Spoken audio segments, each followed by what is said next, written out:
Kaixo guztioi, bideo honetan harigune bat zer den galderari erantzungo diogu.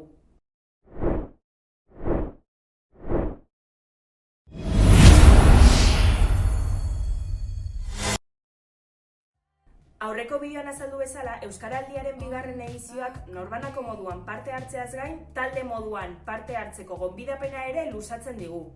Talde hauei izena jarri diegu, hariguneak. Baina zer izango dira hariguneak? Entitate ezberdinen baitan, ahobiz eta belarriprestek sortuko dituzten guneak.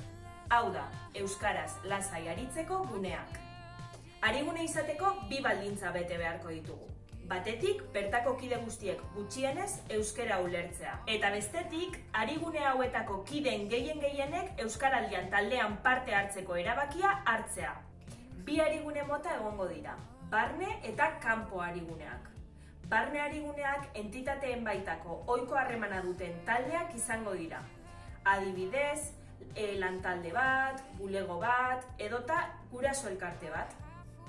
Kanpo hariguneak ordea, herritarrekiko harreman espazioak izango dira.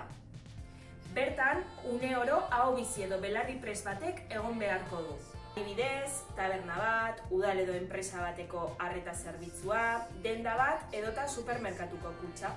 Eta guzti hau zertarako, taldeetan ere gure hizkuntza ohiturak eraldatzeko.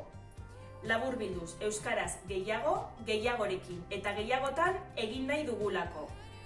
Hurrengo bideoan, entitate batek euskaraldian parte hartzeko eman beharreko pausoak azalduko dizkizuegu.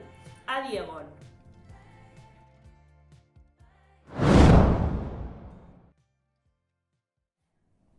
Bide honetan azaldutako kontuan edozein galdera edo zalantza baldin bazkazue, gogoratu hemen begian iruzkinetan galdetu ditzakezuela. Bestela, entitatea cabildoeuskarania.eu helbide elektroniko legean. Eta horrelako bideo gehiago ikusi nahi